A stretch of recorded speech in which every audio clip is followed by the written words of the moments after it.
संत रामपाल जी महाराज एक ऐसे महान संत जिन्होंने अपनी सतभक्ति, तत्व ज्ञान, करुणा और सेवा के बल पर समाज में नई मिसाल कायम की है। संत रामपाल जी महाराज की अगुवाई में उनके सभी सतलोक आश्रमों से समाज कल्याण के अद्भुत कार्यों ने समाज को सुनहरे भविष्य की एक नई उम्मीद दिखाई है। संत रामपाल जी महाराज से नाम दीक्षा लेने के बाद लाखों लोगों की लाइलाज बीमारियां जैसे कैंसर, एड्स आदि ठीक हुई। संत जी के ज्ञान से प्रेरित होकर उनके अनुयायियों ने लाखों यूनिट रक्तदान किया। संत जी ने लाखों बहन बेटियों का दहेज मुक्त विवाह करवाया।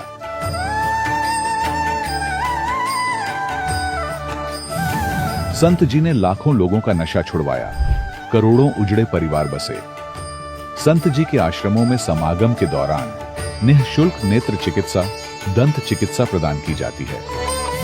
संत रामपाल जी महाराज द्वारा समय समय पर पर्यावरण संरक्षण के उद्देश्य से बड़े स्तर पर वृक्षारोपण किया जाता है।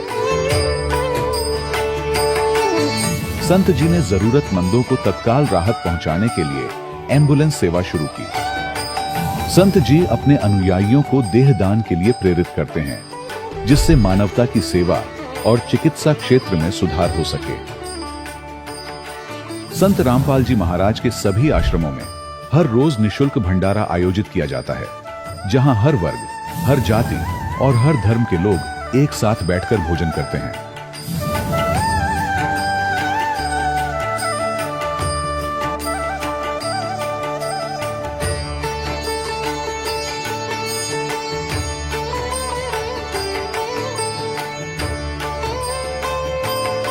संत रामपाल जी महाराज के आश्रम में हजारों बुजुर्गों को सम्मान और प्यार के साथ जीवन जीने का अवसर मिलता है।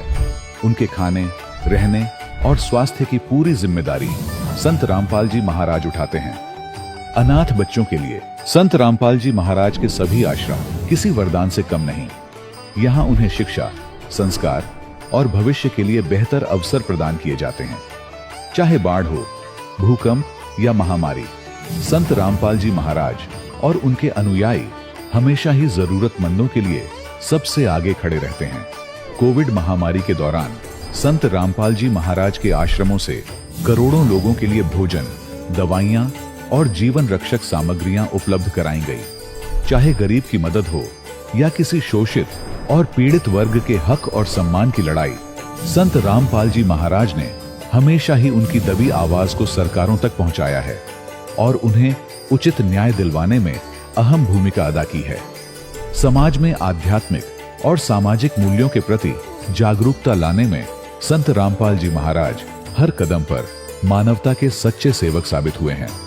संत रामपाल जी महाराज का जीवन हमें सिखाता है कि सच्ची सेवा वही है जो निस्वार्थ भाव से की जाए। आइए हम भी इस महान सेवा के कार्य में इस महान संत से जुड़ें और संत रामपाल जी महाराज से नाम दीक्षा लेकर अपने जीवन को धन्य बनाएं।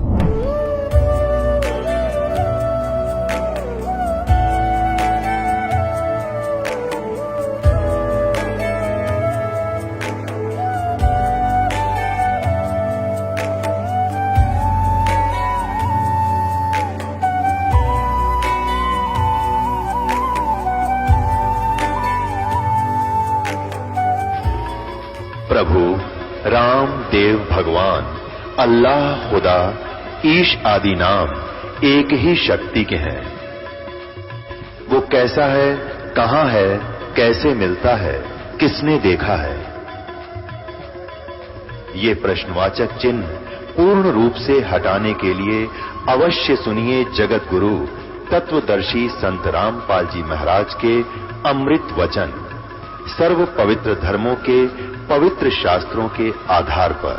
दर्शकों, आस्तिकता से नास्तिकता की तरफ बढ़ते समाज का मुख्य कारण भक्त समाज द्वारा की जा रही भक्ति साधना से लाभ न मिलना, जिससे वो भगवान को ही अस्वीकार करना शुरू कर देते हैं। इसी विषय से जुड़ी कहानी है महाराष्ट्र के खुशहाल जाधव जी की, जिन्होंने कई पंथों, संतों, आचार्यों को अपना आध्यात्मिक गुरु मानकर भक्ति साधना की, पर उससे कोई लाभ नहीं मिला, जिस कारण वो नास्तिक हो गए। लेकिन एक दिन टीवी पर चल रहे तत्वदर्शी संत रामपाल जी महाराज जी के सत्संग प्रवचनों ने इनकी सोच को बदल दिया। आखिर एक संत के सत्संग मात्र से एक साधक के जीवन में परिवर्तन कैसे आ गया?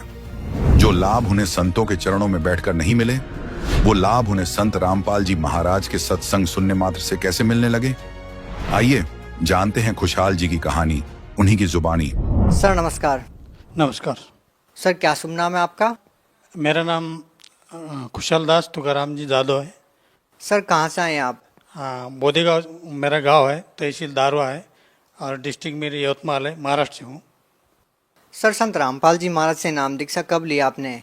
मैंने 4 जुलाई 2013 को नाम दीक्षा लिया। संत रामपाल जी महाराज से नाम दीक्षा लेने से पहले आप क्या भक्ति करते थे? मैं ब्रह्मा विष्णु महेश और सभी देवी देवता की भक्ति करता था और बाद में मैं नाथपंथ से जुड़ा था और नाथपंथ से मेरे को मुझे भक्ति में कोई ये नहीं हुआ, संतुष्टि नहीं मिली, तो मैं रामसनी संप्रदाय से ही जुड़ा था। उसके बाद में मेरे को वहाँ पर संतुष्टि नहीं मिली तो भगत जी मैं नास्तिक हो गया था। और बाद में मेरे को ये पता लगा कि ये दुनिया में कोई भक्ति करने से कोई फ़ायदा ही नहीं होता। और मैं आर्थिक परिस्थिति, मैं खेती का काम करता हूँ, मेरे पास 3 एकड़ खेती है। सर जैसा कि आपने बताया कि पहले आप देवी देवताओं की पूजा करते थे और आप बहुत सारी जगहों पर भी गए, आप बहुत सारे संतों महंतों से भी मिले, उसके बाद भी आपको कोई विशेष राहत नहीं मिली, फिर धीरे धीरे आप नास्तिकता की ओर बढ़ गए, तो आपने संत रामपाल जी महाराज से नाम दीक्षा कैसे ली? सर देखिए, जब मैं नास्तिकता की ओर बढ़ गया था, व्यसनाधीन हो गया था और धीरे धीरे मैं मतलब ऐसे एक दिन टीवी देख रहा था और टीवी देखने के बाद में मैं जो पहले मैं जो धार्मिक का ये करता था, वो तो मैं साधु संतों का प्रवचन भी टीवी पर देखते रहता था। तो ऐसे देखते देखते एक दिन परमात्मा की मेरे पर मेहर हुई और संत रामपाल जी महाराज ज्ञान बता रहे थे प्रोजेक्टर पर और मेरे को एक आश्चर्य लगा कि सभी संत मन तो भगे चोले में रहते और ये तो साधारण से इंसान दिख रहे हैं और वेद, पुराण, कुरान शरीफ, बाइबल ग्रंथ ये सब पढ़ा कर ये अपने को ज्ञान समझा रहे। मैं उस टाइम बहुत भावुक हो गया और मैं देखते रहा महीना भर देखते रहा और बाद में मेरे को ऐसा लगा कि हाँ, यहाँ मेरे को एक परमात्मा मिलेंगे। और परमात्मा रामपाल जी महाराज ने तो सब ग्रंथ में बता दिया था कि कबीर जी भगवान है, कबीर जी भगवान है। जब मैं ये क्वेश्चन तो मेरे को पहले भी था भगत जी, सर जी, कि भगवान हम किसको बोले, कि मैं राम की भक्ति करता, कृष्ण की भक्ति करता, हनुमान जी की करता, देवी देवता की करता, लेकिन लाभ कुछ नहीं। कुछ साधु संतों से भी जुड़ा, उन्होंने जो नाम दिया उनसे भी मैं बहुत भक्ति करा और फिर नास्तिकता की ओर गया। फिर मेरे को ऐसा लगा कि भगवान ये नाम की चीज़ नहीं। जब मेरे को वेदों में, शास्त्रों में, कुरानों में, बाइबल में, ग्रंथ साहिब में ये प्रमाण पर सदगुरु जी ने बताए, जब मेरा दिल को लगा कि यहाँ पर सही भक्ति है, जब मैं नाम दीक्षा लिया। सर संत रामपाल जी महाराज से जो भी नाम दीक्षा लेता है उनको कोई ना कोई लाभ जरूर होते हैं, चाहे वो आध्यात्मिक हो, भौतिक हो, चाहे शारीरिक हो। सर आपको क्या लाभ मिले संत रामपाल जी महाराज से नाम दीक्षा लेने के बाद? सर मैं सबसे पहले तो ये बताऊंगा कि मुझे जीवन दान मिला। तो मैं एक दिन खेत में जा रहा था, पीछे से एक गाड़ी आई और उसने मेरे को जोर से टक्कर लगाई कि ऐसा मैं ऊपर गया कि जब कम से कम 15-20 फुट पर जाके मैं रोड पर गिरा। रोड पर गिरते हुए एकदम मुझे ऐसा भावुक हुआ कि किसी ने मुझे उठाया और मैं जोर से बोल रहा है, बंदी छोड़ सतगुरु रामपाल जी महाराज की जय हो। ये सबसे बड़ा मेरे को लाभ हुआ। उसके बाद में और मैं ऐसा ही खेत में जा रहा था और एक नाग, मतलब बोलो हमारे इधर सांप बोलते हैं उसको, 3 फीट के करीब था। हम 2 जने थे और उतने में मेरे को एक ऐसा महसूस हुआ कि चाहे आप पेशाब कर लो। तो उतने में क्या हुआ, 1 मिनट भी नहीं लगा तो सांप बाहर से निकला और जमीन पर से फड़ फड़ वो नीचे फड़ मार रहा। तो मैं सतनाम का जाप करने को लग गया तो सांप ने ऐसी मुंडी नीचे डाल दी, वो जमीन में खिसक गया। और एक बात बताना चाहता हूँ मैं, एक दिन मैं ऐसा भी लेटा हुआ था और ऐसी नींद गिन नहीं लगी हुई थी मेरे को, तो एक काल की छाया आई, जैसे बादल रहते हैं वैसा था वो। उसको हाथ और मुंह भी था, दोनों पैर भी थे और मेरे शरीर पर आके वो मेरे हाथ, दोनों पैर और गला जोर से दबाने लगा। मेरे आवाज़ भी नहीं निकल रही थी, मेरे हाथ भी नहीं उठ रहे थे और मेरे पैर भी नहीं उठ रहे थे। तो मैं मन में मन ऐसा बोल रहा था कि रामपाल जी महाराज की जय हो, रामपाल जी महाराज की जय हो। जब मेरे को महसूस हुआ कि रामपाल जी महाराज तो ये प्रवचन में कहते हैं कि बेटा जब तुम्हारे पर कोई संकट आया तो तुमको जो मैंने नाम दिया वो नाम का सुमरन करना। तो मैं सतनाम का सुमरन करने के लग गया। तो बाद में धीरे धीरे वो काल की छाया जो है वो मेरी वो निकल गई। ये सबसे बड़ा लाभ हुआ। उसके बाद में मैं आर्थिक परिस्थिति थे तो एकदम मतलब जीरो था कि मेरी समाज में तो कोई इज्जत भी नहीं थी। यहाँ तक मेरे को शादी का कार्ड भी नहीं देते थे लोग कि ये शादी पर आ नहीं सकता। इतना मैं गिरा हुआ इंसान था। पर परमात्मा का मैंने जब शरण में गया, सदगुरु रामपाल जी महाराज के मैं शरण में गया, धीरे धीरे मेरे को लाभ होने शुरू हो गए। मेरे पास 3 एकड़ खेती है। वो खेती तो आप महाराष्ट्र में तो ज़्यादातर यवतमाल जिले में आत्महत्या का प्रकरण चल रहा है। मेरे दिल में ये होता था कि क्या बताऊँ कि मैं आत्महत्या कर लूँ। बार बार यही सोचता था मैं कि नाम लेने से पहले कि छोटे छोटे बच्चे थे, 7 लोग मेरे परिवार में थे, कोई उधार नहीं देता था, कोई गवर्नमेंट की सहायता नहीं मिलती थी। इधर उधर से पैसे लाए तो एक पानी से खेत पूरा सूख जाता था। ये परमात्मा, एक तुम्हारे शरण में ये दास आया, ये दास को तो सतलोक जाना ही है, जाना है। लेकिन जो मेरे को ये जवाबदारी तुमने दी है 5-7 लोगों की, परमात्मा इनकी मैं रक्षा करूं। और ये तो तुम्हारे बच्चे हैं और परमात्मा मेरे भी बच्चे, समाज में मेरी कोई बेइज्जती नहीं ना हो। मैं आत्महत्या कर लूँ तो समाज क्या बोलेगा, इसके डर से मैं रोज परमात्मा को सुबह शाम दंडवत प्रणाम करता था। कबीर साहब तुम तो परमात्मा हो, अभी तक तो हमको 40 साल हो गए परमात्मा खोजते खोजते। कहीं पहाड़ पर जाते थे, कहीं मंदिर पर जाते थे, कोई साधु संतों के चरणों में जाते थे, कहाँ लाभ मिलेगा, कहाँ लाभ मिलेगा। ये मूर्ति लोक में तो कहाँ लाभ ही नहीं मिला। परमात्मा आप कबीर साहब आप तुम मिले हो तो ये दास को उतार लेना, ये मन ही मन में प्रार्थना करता था। एक दिन क्या हुआ, हमारे गांव में एक स्कीम आई किसान के लिए और 10 कुएं आए। परमात्मा जैसे मेरे को मालूम हुआ तो मैं दंडवत प्रणाम किया और गांव में ग्राम सभा थी, वहाँ गया और परमात्मा को सदगुरु रामपाल जी महाराज को मैं दंडवत प्रणाम किया। परमात्मा ये दास को अगर तुमको बचाना है तो एक मुझे कुआं देना, मेरी तो लायक ही नहीं है, क्या एक साधारण मैं 5 फीट का गड्ढा भी खोज नहीं सकता, तो मैं एक कुआं दे देना परमात्मा, इतनी दया करो। तब क्या हुआ, मैं जब पंचायत में गया सब गांव के लोग आए, वहाँ पर एक चिट्ठी निकली सब गांव की, उसमें मेरा दूसरा नाम आ गया और सदगुरु रामपाल जी की कृपा से 10 मेरे गांव में कुएं है और बाकी में और भी 2-4 कुएं है, 10-15 कुआं हुआ। वो तो कुएं रह गए। पर ये दास को सदगुरु रामपाल जी महाराज ने दया किया, दास के बावड़ी को इतना पानी लग गया जैसा घर में नल चलता है तो सामने 15-20 फीट आवाज आता है कि नल घर में आ गया, क्या घर में नल चालू है। उतना मेरे कुएं को पानी परमात्मा ने 3 नल जैसा पानी दिया।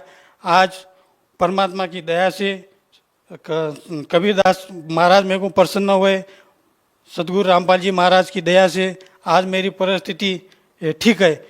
और भी एक ये साल का लाभ बताता हूँ कि 1 जनवरी 2017 मेरा पूरा परिवार परमात्मा के शरण में है।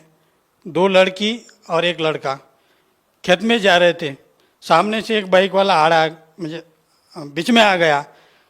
उधर से एसटी बस आ गई और तीनों भाई वो गाड़ी से गाड़ी टकरा गई। कम से कम 20 फुट घिसटते गए और उनको सदगुरु रामपाल जी महाराज की दया से खुरोस तक नहीं आई। ये सबसे बड़ा लाभ ये साल में भी हुआ। सर जैसा कि आपने बताया कि संत रामपाल जी महाराज से नाम दीक्षा लेने के बाद आपको बहुत सारे लाभ मिले। पहले जब आप देवी देवताओं की पूजा कर रहे थे तब आपको कोई राहत नहीं मिल रही थी, उल्टा आप इतना परेशान हो चुके थे कि आपने आत्महत्या करने की भी ठान ली थी। तो सर आपको क्या लगता है, पहले जो आप साधना करते थे उनसे आपको कोई लाभ नहीं मिला और संत रामपाल जी महाराज से नाम दीक्षा लेने के बाद आपको लाभ मिलना शुरू हो गए? तो पहले जो हमने जो भक्ति की सर जी, वो तो मन गढ़ंत थी। हमको तो किसी ने नहीं बताया कि वो वहाँ पर मंदिर है, वहाँ पर देवी देवता है। हम खुद चले जाते थे और कोई हमको ऐसा बोलता था मेरे को वहाँ पर लाभ हुआ तो चले जाओ, वहाँ पर लाभ मिलेगा ऐसा है। और हम कई कीर्तन पर जाते थे, भजन पर जाते थे, ये तो सब मन गढ़ंत थी। जब हमको ऐसा पता लगा कि कोई आधार होना, जब हमको आधार दिखा, सदगुरु रामपाल जी महाराज ने हमको आधार बताया कि ये देखो, ये हिंदू धर्म की देवी देवता, ये मुसलमान धर्म की जो कुरान शरीफ है, हिंदू धर्म की जो वेद है, गीता है, सिख धर्म के जो गुरु ग्रंथ साहिब है, उसमें प्रमाण बताए। जब हमको ऐसा लगा कि नहीं, यहाँ पर ही सद्भक्ति है, जो हमको नाम दिया वो भी प्रमाण है सदग्रंथ में, तो हमारे आत्मा को संतुष्टि मिली और हम वो भक्ति से जुड़े तो हमको लाभ मिलना शुरू हो गया। सर क्या पहले आप कोई नशा करते थे? हाँ, नशा ज़रूर करता था भगत जी। तो मैं दोस्तों के साथ मिलकर तंबाकू खाने लग गया। कोई बीड़ी वाला आया तो बीड़ी पीने लग गया, शराब वाला आया तो शराब पीने लग गया और मांस भी खाने लग गया। और मैं राक्षसी की वृत्ति, तो धीरे धीरे दोस्तों के साथ में शिकार भी करने लग गया था। मतलब मछली, खेकड़े और बटर, तितर। मैं भगत जी रात और दिन और वो दारू पीना और दोस्तों के साथ ही रहना। तो मैं रात को भी ऐसा मतलब 50 जो बोरे का थैला रहता वो खेकड़े से भर कर लाता था, मछलियों से भर कर लाता था। रात में जब जाए जब चले जाता था। सर क्या अभी भी कोई आप नशा करते हैं, मांस मीटी खाते हैं या शिकार करते हैं? सर जी कि जब मैं हिसार बरवाला गया, मुझे नियम का पता चला। जब से मैं तंबाकू, बीड़ी, गुटखा, मांस, मीट, इनसे तो खाना तो दूर भगत जी, इनसे 100 फुट मैं दूर रहता हूँ। क्यों? कि मुझे पता लग गया इन चीज़ों में कितनी बेकारी है और ये मृत्युक लोक है। अगर मैं ये चीज़ को देखूंगा तो मुझे पाप लगेगा, खाना तो दूर। सर देखा जाए तो जो लोग नशा करते हैं वो नशा चाहकर भी नहीं छोड़ पाते। आपने संत रामपाल जी महाराज से नाम दीक्षा ली और आपने नशा छोड़ दिया। सर पहले आप नशा भी करते थे, मांस मिट्टी भी खाते थे, शिकार भी करते थे। सर आपके लाइफ में इतना परिवर्तन कैसे आया, कैसे आपने नशा छोड़ दिया? सर क्या संत रामपाल जी महाराज ने आपका नशा छुटवाने के लिए कोई जड़ी बूटी दी? सर जी मैं कहना चाहता हूँ, सदगुरु रामपाल जी महाराज कोई जड़ी बूटी नहीं देते हैं। वो जो हमको मंत्र देते हैं, वो मंत्र में इतना पावर है कि जो भी व्यसन है, ये दास को सभी व्यसन थे, वो मंत्र जाप करने से वो सब दूर चले गए। अभी तो अब दास खेती करके पार्ट टाइम में एक छोटा सा दुकान है, मैं टेलर में काम करता हूँ। वहाँ पर मैंने लिखा है कोई भी टेलर के पास टाइम पास करने को लोग आके बैठ जाते हैं, तो वहाँ तंबाकू निकाल लेते हैं, कोई खर्रा निकाल लेता है, कोई बीड़ी फूकने लगते हैं। तो मैं उनको कहता है सत साहेब जी, सदगुरु रामपाल जी महाराज का वहाँ पर फोटो भी लगा हुआ है और 3 जगहों पर मैंने पोस्टर भी लगा हुआ है कि वहाँ पर लिखा है मैंने सूचना, तंबाकू, बीड़ी, सिगारेट और दारू, नशीली पदार्थ खाण्यास व पीण्यास सख्त मनाही है। भगत जी आप कभी भी, सर जी आप कभी भी आ सकते हो और मैं छोटी सी दुकान है वहाँ पर भी तुम देख सकते हो। सर देखा जाए तो नशा मुक्ति के लिए सरकारें भी बड़ी बड़ी योजनाएं लेकर आती है, नशा मुक्ति केंद्र भी खोलती है, लेकिन फिर भी वो लोगों का नशा नहीं छुटवा पाती है। तो सर जो लोग आज भी नशा करते हैं और वो चाहकर भी नहीं छोड़ पा रहे हैं, उन लोगों को आप क्या कहना चाहेंगे? सर जी, मैं ये कहना चाहता हूँ कि मैं लाख कोशिश करके ये नशा नहीं छोड़ रहा था, लेकिन मैं जब सदगुरु रामपाल जी महाराज के चरणों में आया, नाम दीक्षा लिया और मेरी नशा छूट गई। यही सभी मैं भाइयों और बहनों को कहता हूँ कि चाहे तुम सरकारी योजना में जाए, कहाँ जड़ी बूटी लो, क्या दुनिया में कहाँ भी चले जाओ, भारत जाओ, इंग्लैंड जाओ, अमेरिका जाओ, चाहे कहाँ भी चले जाओ, ये नशा नहीं छूटेंगी। नशा छूटना ही है तो सदगुरु रामपाल जी महाराज के शिष्य बनो और आप नशा से छुटकारा पाओ, यही दास कहना चाहता है। सर आप महाराष्ट्र के लोगों को अपनी मराठी भाषा में क्या संदेश देना चाहेंगे? हे दास सगळ्याला प्रार्थना करत आहे, कोणाला जर वाटत असेल की टी व्हीमध्ये उभे राहून काही बोलतात, तुम्ही प्रत्यक्ष माझ्या गावाला या। माझं नाव खुशाल तुकाराम जाधव, मुक्काम बोदेगाव, राहणार तहसील दारवा, जिल्हा यवतमाळ। हा दास काय होता आणि काय आहे हे तुम्हाला माझ्या आजूबाजूच्या परिसरामध्ये, या गावामध्ये हे तुम्हाला माहीत पडून जाईल। मी एक व्यसनाधीन होतो, मी एक म्हणजे एकदमच नीच व्यक्ती, म्हणजे एकदमच गरीब व्यक्ती होतो आणि एक कास्तकारसुद्धा होतो। माझ्याकडे 3 एकर शेतीसुद्धा होती आणि नापिकीमध्ये मी सतत हे नशेच्यानं मला असं वाटायचं की एक मी आत्महत्या करून घेऊ, या जगामध्ये जगावं असं वाटत नव्हता। पण मला एक परमात्म्यानं संधी दिली, कबीर साहेबांना मला संधी दिली की एक दिवस मी टी व्ही पाहता सद्गुरू रामपालजी महाराजचा प्रवचन मी ऐकला आणि मी तो पाहत एक दिवस नाही, 2 दिवस नाही, आता सतत 15 वेळा मी पाहिला आणि त्या ज्ञानला मी समजलं आणि त्याच्यानंतर मी परमात्म्याच्याकडून नामउपदेश घेतला आणि भक्ती केली। हळूहळू माझ्या मागं जो आर्थिक पीडा होती, शारीरिक पीडा होती, सामाजिक पीडा होती, सगळ्या पीडामधून मी आता एक सामान्य म्हणून जीवन जगत आहो। तुम्हाला सुद्धा अशी मी प्रार्थना करतो, सगळ्या महाराष्ट्रीयांना, भाऊ बहिणींना, आणि खास करून सांगायचं मला असं वाटते की आपण जे भक्ती करत आहात, प्रत्येक व्यक्ती, मला वाटतं महाराष्ट्रामध्ये 7 कोटी जनता आहे, हे कोण्या ना कोण्या देवी देवताची भक्ती करतच आहे, पण एक त्या भक्तीला बेस नाही आहे, त्या व्यक्तीला आधार नाही आहे, हे समजून आपण आपल्या धर्माचे या 7 कोटीमध्ये सर्व समाज आले, हिंदू आले, मुस्लिम आले, बौद्ध आले, ख्रिश्चन आले, ईसाई आले, शीख आले, हे आपल्या सद्ग्रंथाला पहा आणि या सद्ग्रंथामध्ये काय दडलेलं आहे ते पहा आणि खरी भक्ती करा आणि या सगळ्या दुःखातून आपण दोषमुक्त व्हा। आणि एक म्हणजे खास करून आपण एक 84 भोगत आहो, या 84मधून सुटकारा पहा आणि एक माणूस म्हणून जगा। हा दास एक गिरलेला माणूस होता, आज एक माणूस म्हणून मी जगत आहे। और खास करून मी तुम्हाला सांगू इच्छितो की रोज संध्याकाळी याच चॅनलला मला म्हणजे एक चांगला मार्ग दिलेला आहे। तर चॅनलवर 7:40 सद्गुरू रामपालजी महाराजाचं प्रवचन येते, ते प्रवचन आवश्यक वाचा आणि आपल्या मनाच्या शंका कुशंका आहे हे आपोआपच प्रवचन ऐकता हे दूर होईल आणि आपण सद्गुरू रामपालजी महाराजाचं पासून नाव घ्या आणि खरी भक्ती करा आणि आपण म्हणजे खरा लाभ घ्या।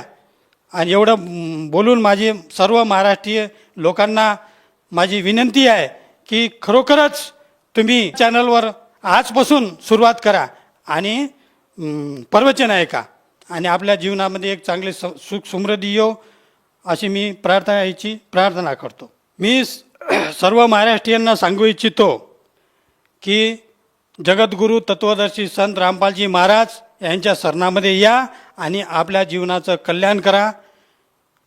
नमस्कार जी, धन्यवाद। दर्शकों, अभी आपने सुने संत रामपाल जी महाराज से दीक्षा प्राप्त करके सुखी हुए भक्त के अनुभव। अब देखिए जगत गुरु तत्वदर्शी संत रामपाल जी महाराज के मंगल प्रवचन। और इसके बारे में वो समझ नहीं सके, इसमें कहना के देखिएगा। स्वामी जी महाराज का शुभ नाम सेठ शिवदयाल सिंह जी था। आपने 25 अगस्त 1818 में आगरा शहर में जन्म लिया। आपके पिताजी का नाम सेठ दिलवाली सिंह जी तथा माता जी का नाम महामाया जी था। आपके पूर्वज पंजाब के रहने वाले थे तथा घर में गुरु ग्रंथ साहिब का पाठ किया जाता था। आपके माता पिता हाथरस के प्रसिद्ध संत तुलसी साहेब के भक्त थे। स्वामी जी महाराज ने भी तुलसी साहेब की काफी संगति की थी। यानी शिवदयाल जी को, जिसको राधा स्वामी कहते हैं, उसने भी तुलसीदास हाथरस वाले की काफी संगति की थी, यानी उसके वचन सुने थे। बचपन से ही स्वामी जी महाराज का रुझान अध्यात्म की ओर था। आपने एक कमरे में बैठकर 17 वर्ष सुरत शब्द योग का अभ्यास किया। 17 वर्ष तक एक कमरे में बैठकर, ये हठ योग किसी भी संत मत में नहीं है, ये मनमुखी आचरण है इन लोगों का। आगे देखो, ये पृष्ठ 5 पे आपने पढ़ा, 6 पे देखो। सन 1861 में बसंत पंचमी के दिन खुले तौर पर आम सत्संग और सुरत शब्द योग का उपदेश शुरू किया। आगे देखो, अब यहां थोड़ा सा और देखना पड़ेगा कि ये बाबा जयमल सिंह का जन्म हुआ 39 में, ग्राम गुमान, जिला गुरदासपुर में हुआ, और सन 56 में नामदान प्राप्त किया। यहां ध्यान से देखियो, जयमल सिंह ने जहां व्यास में डेरा स्थापित किया उसकी कहानी। 1861 में तो उन्हें सत्संग शुरू किया, किसने? शिवदयाल जी ने। और 1856 में, यानी 5 वर्ष पहले, इसको नाम प्राप्त हो लिया, इसको जयमल सिंह जी को। और फिर 32 वर्ष तक इसने सेना में नौकरी की। 32 वर्ष नौकरी के बाद सन 1889 में पेंशन प्राप्त करके रिटायर हुए और व्यास नदी के किनारे आकर रहने लगे। अब शिवदयाल जी की मृत्यु हुई सन 1878 में, 1818 प्लस में 60, 1878 में इनकी मृत्यु हुई। और जयमल सिंह जी 1889 में 11 वर्ष बाद अपना मनमुखी व्यास नदी पर चमटा गाड़ दिया। व्यास आकर बाबा जी महाराज ने वहां सत्संग शुरू किया। वहां पर एक और बबूल का पेड़ उग गया। अब हम आगे चलते हैं। अपना आत्माओं, एक विचारणीय विषय है। सन 1878 में शिवदयाल जी की मृत्यु होगी। ये चले गए जिस जहां भी इन्होंने जाना था। और फिर 1889 में 11 वर्ष बाद जयमल सिंह जी वहां व्यास में डेरा स्थापित करते हैं। इससे सिद्ध है कि उनको आदेश नहीं था नाम आदि देने का, नहीं था तुरंत नौकरी त्याग शुरू कर देते कार्य को। जैसे इस दास पर रजा हुई हमारे गुरुदेव की। इस दास ने सन 1988 में दीक्षा प्राप्त की थी पूज्य गुरुदेव जी से, और 1994 में दास को आदेश कर दिया कि तू उपदेश दिया कर। उसी दिन से उपदेश शुरू कर दिया था इस दास ने 1994 से। और 1995 में नौकरी त्याग दी थी जब बहुत ज्यादा वर्क बढ़ गया था, लोड हो गया था। और उसके बाद से आज तक सेवा में है। और ये सन 1861 में तो सत्संकरण जोगा हुआ शिवदयाल जी। और 1856 में यो नाम ले रहा है जयमल सिंह जी, 5 साल पहले। यानी कच्चा नाम था फिर जब तक उनका, कच्चा गुरु था। वो गुरु पद पर अधिकारी भी नहीं था, शिवदयाल जी का कोई गुरु नहीं था, और उसको गुरु बनावे। पुण्यात्माओं, जैसे यहाँ पावर आती है अपने बिजली की, तो वो कनेक्शन पीछे थर्मल प्लांट तक होता है। और थर्मल प्लांट है नहीं किसी लकड़ का लठगाड़ के को उड़ा तार बांध रहा है, और उससे फिर हम आगे कनेक्शन लेते जा रहे हैं, तो क्या लाइट आएगी? 7 जन्म नहीं आ सकती। ऐसी स्थिति इस शिवदयाल जी वाले पंथ, राधा स्वामी पंथ की और इससे संबंधित पंथों की। जय गुरुदेव।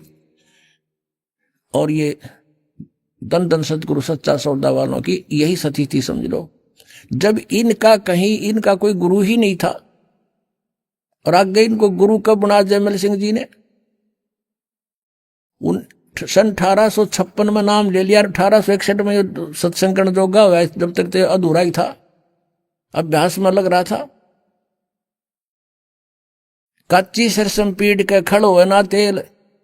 और फिर 1889 में अपन नाम देने लग गया। यो मृत्यु होली 1878 में शिवदयाल जी की, इनके अगर ये जयमल सिंह जी अपने गुरु मानते हैं तो उनको अगर आदेश इनको था कि नाम दे तो उसी दिन शुरू कर देना चाहिए था, इसने चाहे सर्विस भी करता रहता। तो इससे सिद्ध है कि यूं एक बिल्कुल अनजानों का ग्रुप इकट्ठा हो गया, भोले श्रद्धालु इनका जा फंसे, इनको परम धनी मान के काल के जाल में फंसकर आज तक अपना जीवन बर्बाद कर रहे हैं।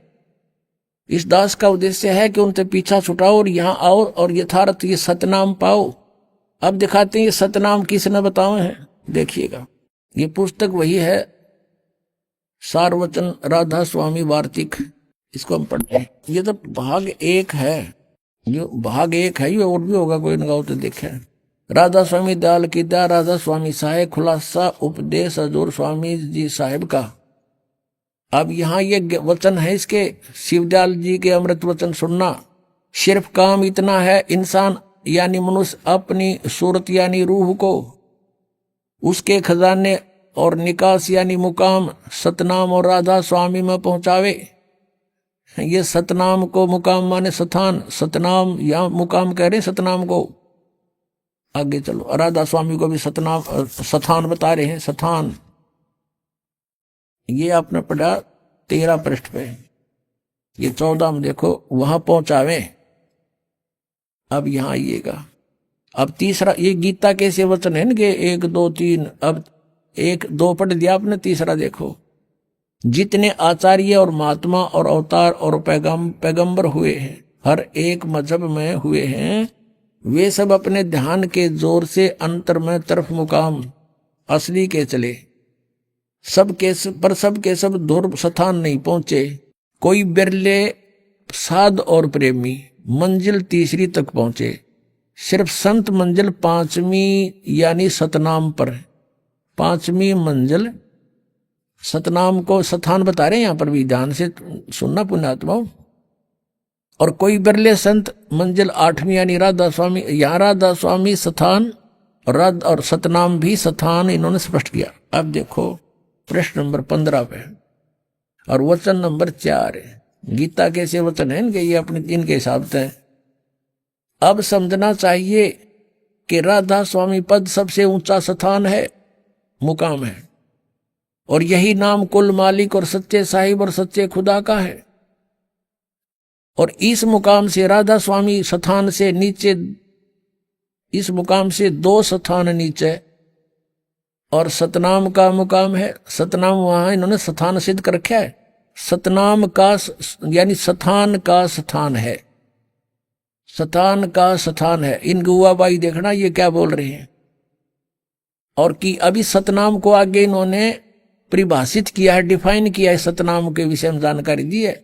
इस सतनाम को, जिसको संतों ने सतलोक सतनाम, सचखंड सतनाम, सार शब्द सतनाम, सतशब्द सतनाम और सतनाम सतनाम, सतपुरुष सतनाम करके बयान किया है। वाह रे सतलोक के वासियों, खा लिया खून तुमने मीठा मीठा, मेरा खा लिया क्यों, मुझे पता लग गया और मेरा ही कर्तव्य बन गया। जैसे सबको जगा दूं तो तुम गलत दिशा में जा रहे हो, ठहर जाओ। जैसे एक समय एक रेलगाड़ी की पटड़ी टूटी हुई थी, हम पढ़ा करते बच्चे थे जब, एक सूरवीर बालक ने जाकर अपने कपड़े निकाल कर उस कटे हुए स्थान से कुछ आगे भागकर ऐसे कर रहा था, ऐसे कर रहा था और ऐसे कर रहा था। अब बुद्धिमान ड्राइवर था, उसने देख लिया ये बालक किस लिए क्या कर रहा है, हो सकता है कोई खतरा ना हो, उसने ट्रेन रोक दी। उतर कर देखा तो वहां पटड़ी में बहुत कट था और कम से कम कई हजार व्यक्ति मारे जाते। उस बच्चे को शाबाशी दी गई थी। तो पुण्यात्मा, इस दास का यही प्रयत्न है कि रुक जाओ, दिशा गलत है। ये राधा स्वामी पंथ बिल्कुल काल का जाल है और ये शिवदयाल जी खुद भूत बने थे, तुम्हारा क्या होगा, अब दिखाऊंगा आपको भूत बने हुए। और फिर भी ना माने तो भाई कति तुमने तो घनी पी रखी है काल की भांग। कबीर साहब कहते हैं, कबीर ये माया अटपटी सब गट आन अड़ी, और किस किस ने समझाऊं या कुआ भांग पड़ी। अब ये है शिवदयाल जी, इनके परम धनी, जिसने राधा स्वामी कहे हैं। वैसे तो ये बात हो रही है, फिर भी इन्हीं के आधार से हम कुछ दिन चलेंगे तो आपको समझा सकते हैं। इस परम धनी के विचार हैं ये कि इसका सतनाम समझ में नहीं आ रहा। सतनाम ये क्या चीज है, को स्थान है कि, और फिर ये नाम दे है 5 ओंकार रंकार ज्योत निरंजन सतनाम, उसमें नाम भी है जाप सतनाम और तो हम और सतनाम। कहीं की ईंट कहीं का रोड़ा, हरियो राधा स्वामी कुणबा जोड़ा, ये इन्होंने कर रखा है यू काम। अब इधर तो सतनाम को क्या बताते हैं, स्थान है, फिर सतनाम, यही सतनाम सतलोक है, सचखंड है, सतनाम भी है, सतपुरुष भी है, सार नाम भी है, सार शब्द भी यही है। अरे वाह रे वाह देवताओं। अब जैसे किसी ने सपने में कार देखी नहीं, पेट्रोल देखा नहीं, सड़क शहर देखा नहीं, जंगली व्यक्ति कहीं 200-300 किलोमीटर शहर से दूर किसी से सुन लिया, कभी कोई भूल भटक कर शहरी व्यक्ति वहां चला गया और उसने कुछ मौखिक ज्ञान सुन लिया उनसे, और फिर वो बताता है अपने वहां जाकर के मैं शहर में सैर सपाटा करके आता हूँ, कार में बैठकर चलता हूँ, पेट्रोल से चलती है, सड़क पर चलती है, शहर है। तो कोई उसे पूछे भी कार और पेट्रोल शहर ड्राइवर कैसे होते हैं, वो फिर डिफाइन करे, वैसे ही डिफाइन करेगा जिसने देखा है नहीं कुछ भी, कि पेट्रोल भी कार को ही कहते हैं, ड्राइवर भी कार को ही कहते हैं, सड़क भी कार को ही कहते हैं, और शहर भी कार को ही कहते हैं। तो ये है परिभाषा इनकी सतनाम की, शिवदयाल जी की है ये। तो अब आगे दिखाते हैं आपको। श्री जयमल सिंह जी सीधे से माने जाते हैं, जैसे ये मानते हैं कि उनसे शिवदयाल जी से उपदेश मिला और उसने राधा स्वामी व्यास में अपने डेरे की स्थापना कर दी। वही 5 नाम। उनका उत्तराधिकारी हुआ श्री सावण सिंह जी। अब वो शिवदयाल वाला ही कुएं का पानी जयमल सिंह में था, जयमल सिंह जी में, तो वही जल वही विचार सावण सिंह जी में आए, और सावण सिंह जी के शिष्य बने श्री बिलोचिस्तानी सामस्ताना श्री खेमामल सिंह, श्री खेमामल जी, जिन्होंने सच्चा सौदा सिरसा में ये डेरे की स्थापना अलग से कर दी, क्योंकि इनको आदेश नहीं दिया सावण सिंह जी ने नाम देने का। उसमें ये 2 अधिकारी बन गए, एक तो कृपाल सिंह और एक ये श्री खेमामल सिंह जी। इन दोनों में आपस में ठनगी, और सावण सिंह जी ने जगत सिंह जी को, एक सरदार जी को उत्तराधिकारी बना दिए, दोनों बाईपास कर दिए। तो इन्होंने एक ने तो यहां बना लिया आकर के सच्चा सौदा सिरसा में खेमामल सिंह जी ने, और दूसरे ने कृपाल सिंह ने जी ने दिल्ली में चिमटा गाड़ दिया अपना मनमुखी। और कृपाल सिंह जी से फिर एक ठाकुर सिंह जी बागी हो गया, क्योंकि उसने राजेंद्र सिंह को दे दी गद्दी, ऊंचा हुआ था ठाकुर सिंह, उसने न्यारा चिमटा गाड़ दिया, अलग से शुरुआत कर दी। आगरा से ही पंथ निकला है एक जय गुरुदेव पंथ मथुरा में। वो मथुरा वाला जो जय गुरुदेव, वो भी समझ लो उससे कुएं का पानी शिवदयाल जी वाले का है, और वही 5 नाम वो देते हैं काल के। तुलसीदास हाथरस वाले कहते हैं 5 नाम काल के जानो, ये 5 काल के जाप है। उनकी घटरामायण में दिखाएंगे आपको। अब आपको दिखाते हैं इनका सतनाम मना समझ मारा। फिर सावण सिंह जी ने सतनाम को कैसे डिफाइन किया ये दिखाते हैं। अब ये स्वयं स्वीकार करते हैं श्री सावण सिंह जी के 2 अक्षर का भेद बतावे सोए गुरु पूरा कहावे। ये कहां से कि गुरु ग्रंथ साहिब में ऐसा लिखा, वो खुद मानते हैं कि 2 अक्षर का जो भेद बतावे और सोए गुरु पूरा कहावे। तो ये 2 अक्षर ना तो जय गुरुदेव पंथालों के पास, और ये कहते हैं 2 अक्षर, जैसे कोई प्रश्न करता है कि इनसे कि ये 2 अक्षर हैं, कहते ये जाप करण के हैं कि नहीं, जाप करण के नहीं, इनकी साधना करनी होती है। जब नाम का नहीं बेरा साधना टट्टू की करोगे तुम, जब तुमने अक्षरेगा नहीं बेरा वो 2 अक्षर हैं कि उनकी साधना क्या करोगे तुम। ये मूर्ख बनावे हैं, सच्चाई को ऊपर नहीं आने देने के लिए ट्राई कर रहे हैं, लेकिन कब तक। कहते चोर चुरावे तुम्बड़ा और गाड्डे पानी में, वो गाड्डे हुआ ऊपर आवे न सच्चाई छानी ना। और गुरु ग्रंथ साहिब का जो प्रमाण ले रहे हैं बताते हैं, तो उसमें स्पष्ट किया है कि वो जाप करण का है और गुरुजी देवेगा वो 2 अक्षर के मंत्र। और वहां ये कहते हैं सतनाम हमारी जाति है, सतनाम मना समझ हमारे कहते ही। तो ये सतलोक कीत के जाएंगे जिनकी आज तक सतनाम में डिफाइन नहीं हो सका, इनको इनकी छुरी गलत है, तो वो सतलोक कैसे पहुंचेंगे? और वो प्रमाण देंगे आपके सामने। वो भूत बना हुआ राधा स्वामी का मुखिया शिवदयाल जी और अपनी विशेषता बुक्की में बोल रहा है भूत बनकर। ये देखिएगा संत मत प्रकाश भाग 3। और इसके कौन है? ये है श्री सावन सिंह जी।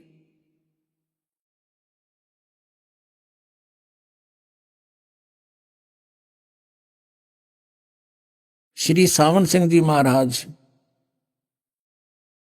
ये है इसके लेखक, यानी इसके वचनों का संग्रह है ये श्री सावन सिंह जी का। ये है संत मत प्रकाश भाग 3। इसके प्रकाशक हैं जगदीश चंद्र सेठी, सेक्रेटरी राधा स्वामी सत्संग व्यास, डेरा बाबा जयमल सिंह। मुद्रक हैं Gopsons paper limited, printed in India, Gopsons paper limited. अब इसके देखना 102 पृष्ठ पे तो सावन सिंह जी सतनाम को बता रहे हैं कि ये चौथा लोक है, संत मत प्रकाश भाग 3। और 102 पृष्ठ पे यहां देखो, सचखंड या सतनाम चौथा लोक है। सचखंड कहो या सतनाम, चौथा लोक है सतनाम। अच्छा आगे 106 पर देखो ये क्या कहते हैं। चेले ने पूछा 106 पृष्ठ पे, वही सत्संगी कहता हजूर जहां राम नाम का जस महिमा होता हो, कोई प्रसंग चल रहा है इनका। तो महाराज जी सावन सिंह जी कहते कौन से राम का जिक्र कर रहा है तू? वही सत्संगी क्या राम बहुत सारे हैं? महाराज जी कहते हैं सावन सिंह जी के 4 राम हैं। आपका इशारा कौन से राम की तरफ है? यहां देखो 107 पृष्ठ पे। सत्संगी कहता है हजूर चारों राम को खोल कर बताइए। अब महाराज सावन सिंह जी लागे डिफाइन करन।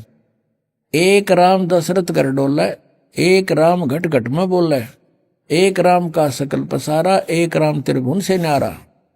पहला राम राजा दशरथ के बेटे जो त्रेता युग में हुए और अवतार थे, आए और अपनी ड्यूटी अदा करके चले गए, लेकिन अब हमें न मिल सकते हैं, हमारा काम नहीं कर सकते। दूसरा राम मन है जो घट घट में व्यापक है, और तीसरा राम ब्रह्म है जो सारी त्रिलोकी को पैदा करता है, पालता और नाश करता है। चौथा राम सतनाम है। वाह रे देवताओं, चौथा राम सतनाम है। वहां तो सतनाम सचखंड था, सतनाम सतलोक, सार नाम सतशब्द सतपुरुष, और ये कहते हैं चौथा राम सतनाम, और ये असली राम है। यू गाट दिया चमटा ने। अब आप जी को दिखाते हैं, ये स्वयं स्वीकार करते हैं सोए गुरु पूरा कहावे जो 2 अक्षर का भेद बतावे। अब देखना ये संत मत प्रकाश भाग 4 सावन सिंह जी कृत, हजूर महाराज सावन सिंह जी के सत्संगों का संग्रह, भाग 4 सत्संग व्यास। संत मत प्रकाश भाग महाराज सावन सिंह जी। प्रकाशक हैं सेवा सिंह, सेक्रेटरी राधा स्वामी सत्संग व्यास, डेरा बाबा जयमल सिंह, जिला अमृतसर। मुद्रक हैं Sartaj printing press, Tanda road, Joshi state, Jalandhar. अब इसके 261 पृष्ठ पर चलते हैं। 261 पृष्ठ पे ये वही संत मत प्रकाश भाग 4। इस पे एक वाणी है शिवदयाल जी की, उसको खोलने चले हैं, उसका अनुवाद करने चले हैं सावन सिंह जी। अक्षर रूप निरखती चाली छोड़ दिया अब देश बिगाना।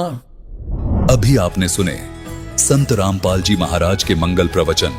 आइए अब सुनते हैं संत रामपाल जी महाराज से नाम दीक्षा लेकर सतभक्ति करके अद्भुत लाभ प्राप्त करने वाले अनुयायी के विचार। दर्शकों, कहा जाता है कि एक सच्चे सद्गुरु के आध्यात्मिक ज्ञान में इतनी शक्ति होती है कि मेडिकल साइंस भी उनके सामने घुटने टेकने को विवश हो जाता है। इसका जीता जागता उदाहरण हम आज आपके सामने लेकर आए हैं। ये हैं श्याम कुमार जी, जो नेपाल के रहने वाले हैं। यह हिंदू समाज में प्रचलित उन तमाम साधनाओं को करते थे जो हमारे तथाकथित धर्म गुरुओं द्वारा बताई जाती हैं। श्याम कुमार जी ब्रह्म ऋषि कुमार स्वामी के अनुयायी भी रह चुके हैं। आखिर ऐसा क्या हुआ कि सरहद पार एक ऐसे संत पर श्याम कुमार जी की उम्मीदें टिक जाती हैं जो उनके जीवन में खुशहाली लाने में सक्षम प्रतीत होते हैं? क्या श्याम कुमार जी को उनकी समस्याओं का समाधान मिल पाता है?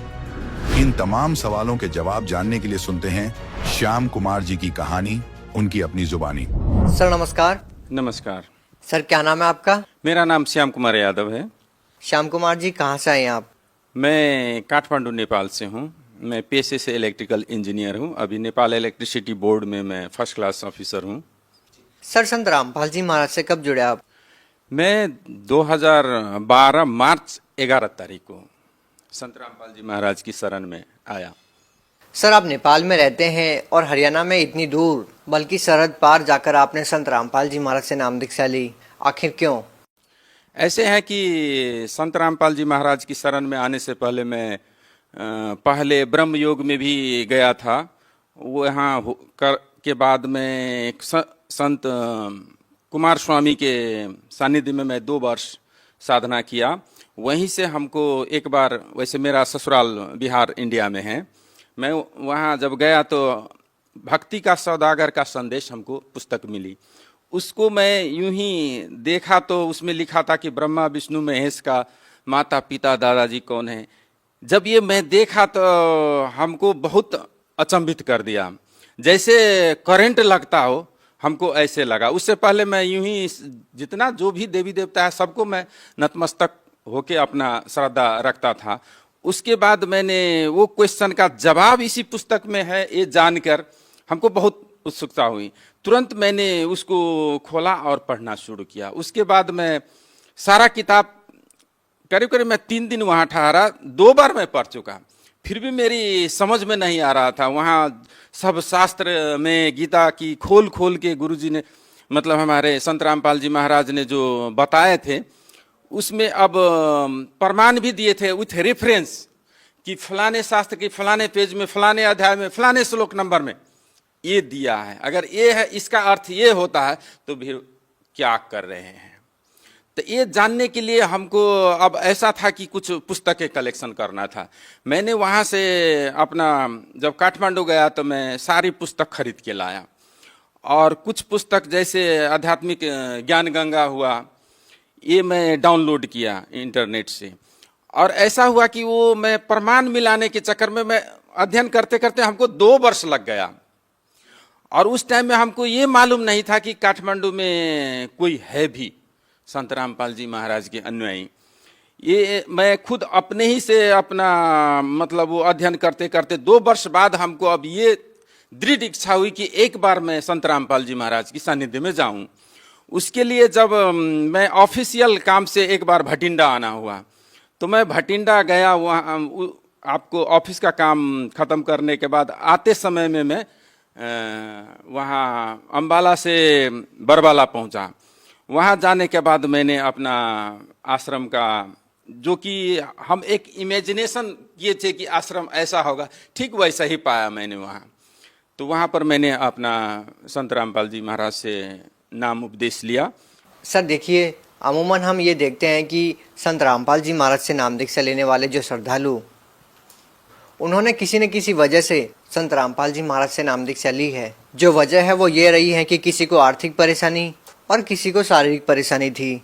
सर आपने किसी परेशानी के चलते संत रामपाल जी महाराज से नाम दीक्षा ली है या केवल ज्ञान प्राप्ति के लिए? ऐसा हुआ कि हमको 33 वर्ष की उम्र में, मैं पेशे से इंजीनियर हूँ और वैसे ही ये पेशे में अक्सर, मतलब अब सरकारी जॉब में हूँ, हमको शराब मांस, ये कुलत कहिए ना, ये सब की नशा की बीमारी कहिए या खराब आचरण कहिए, ये आदत सी पड़ गई थी। तो वो जब उसी के दौरान 33 वर्ष की उम्र में हमको डायबिटीज हो गया। बस डायबिटीज क्या हुआ, अकल होश जो होता है ना वो ठिकाने में आ गया। वैसे ही मैं उस टाइम में डायबिटीज के सिलसिले में एक डॉक्टर से मिला, मेरा फ्रेंड ही था वो, गौर में मैं पोस्टिंग था उस टाइम में, मैं वहाँ का डिस्ट्रिक्ट इंचार्ज था। तो वहाँ पर एक डॉक्टर ने बोला कि दवा लोगे या दुआ लोगे। मैंने सोचा भाई दवा की अगर अल्टरनेटिव दुआ मिल जाए तो क्यों ना हम वहीं अपना लें। बस क्या था कि बोले कि अब ब्रह्म योग राजयोग में आप लग जाओ, यहाँ साधना करो, बस ठीक हो जाएगा। मैं बोला चलिए भाई बहुत अच्छी बात है।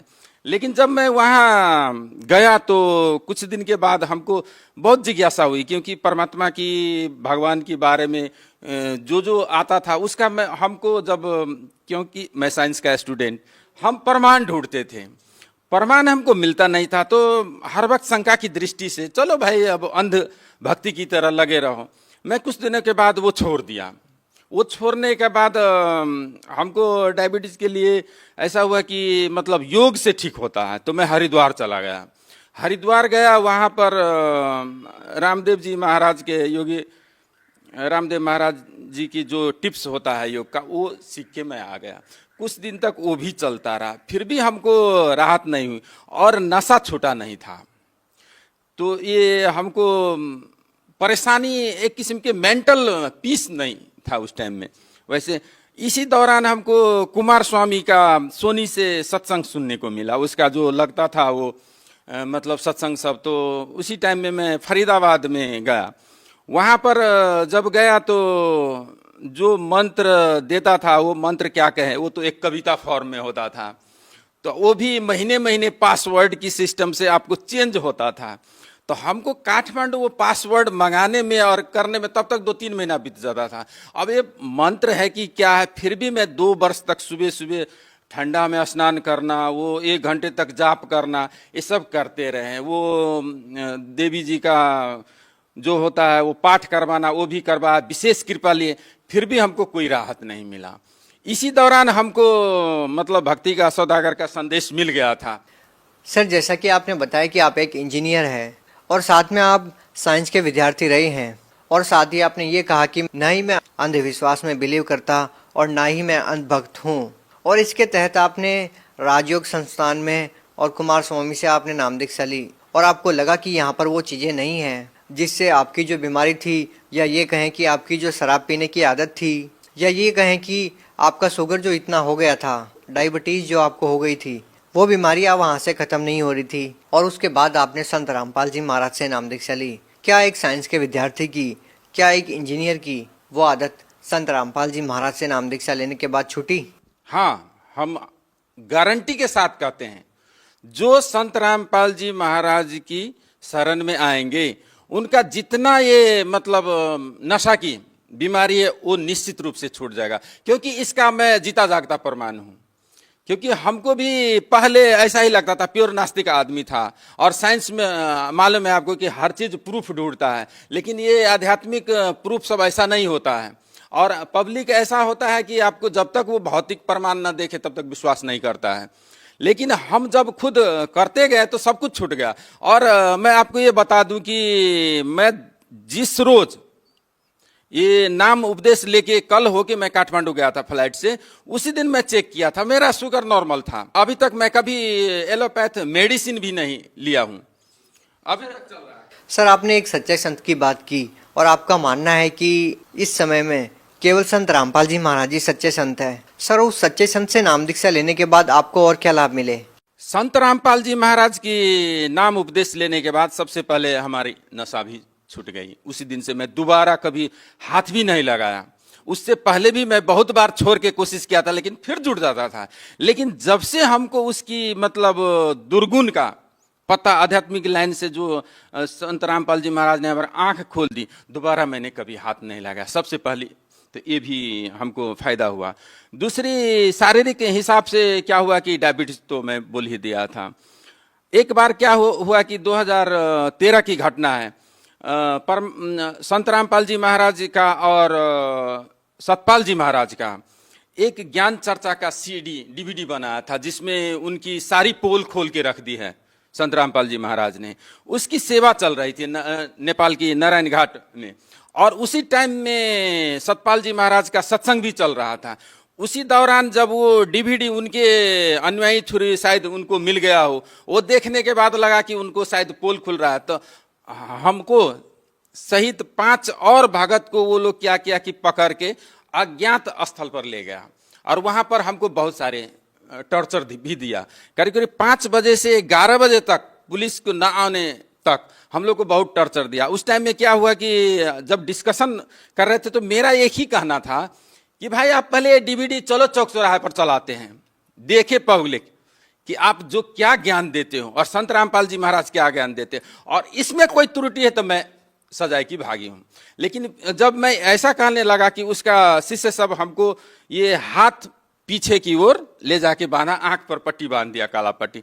लेकिन मैं ये कहना चाहता हूं आपको कि उससे पहले मैं 4-5 वर्ष से हमको ये मतलब हाथ में बहुत दर्द था। ये हाथ हमको पीछे की ओर नहीं ले जाते थे। नहाने के टाइम में, कोई कपड़े बदलने के टाइम में बहुत दर्द होती थी। रात भर कभी कभी मतलब हफ्तों हफ्ता नींद नहीं आती थी। जब वो लोग बोला कि हाथ बांधेंगे तो मैं बोला हे बंदी छोर, हमको आप ही अब मतलब ये क्या करोगे आप जानो, हमको नहीं मालूम। उस दिन से जो वो दर्द गायब हुई आज तक दोबारा नहीं हुआ है सर जी।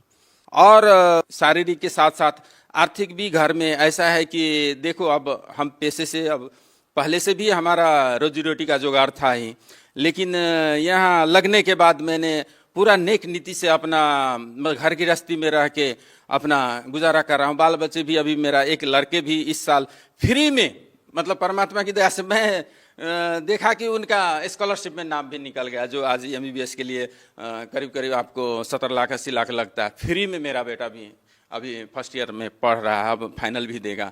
दूसरे बेटा भी ठीक है और सब कुछ घर में सुख शांति है। यही है मेरा सबसे बड़ी उपलब्धि। मोटे उपलब्धि तो मैं कितना गिनाऊं, क्योंकि जो सोचते हैं वो मिल गया रहता है। सब जगह में हमको संतुष्टि मिल रही है।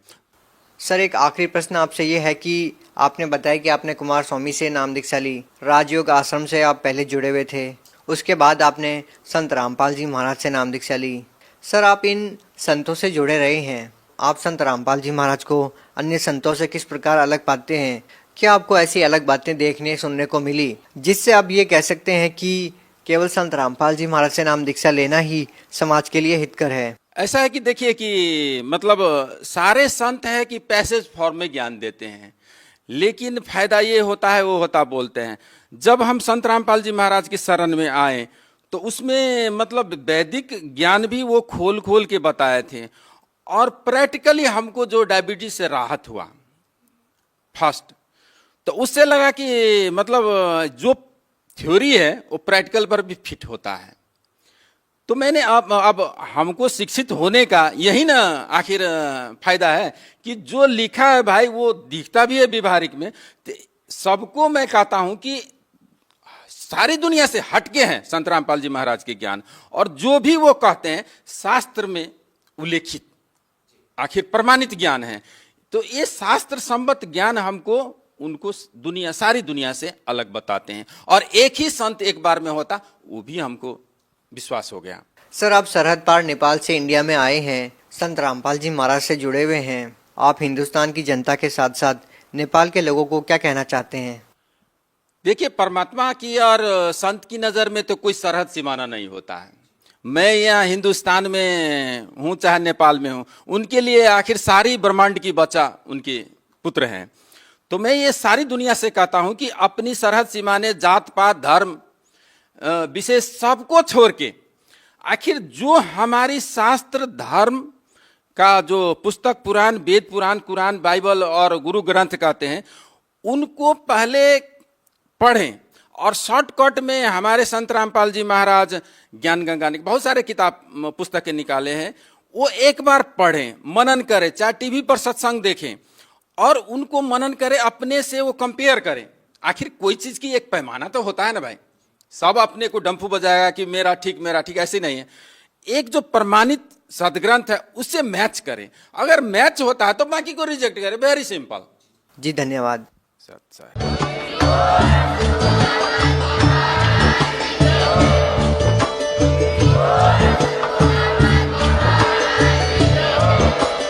आप सुन सुन रहे थे जगत गुरु तत्वदर्शी संत रामपाल जी महाराज जी के मंगल प्रवचन। अधिक जानकारी के लिए विजिट कीजिए हमारी वेबसाइट www.jagatgururampalji.org। संत रामपाल जी महाराज जी के शुभ आशीर्वाद से पूरे विश्व भर में 500 से भी ज्यादा नाम दीक्षा केंद्र हैं, जिन पर संत रामपाल जी महाराज जी द्वारा ऑनलाइन निशुल्क नाम दीक्षा दी जा रही है। अपने नजदीकी नाम दीक्षा केंद्र का पता करने के लिए संपर्क करें 8222880541।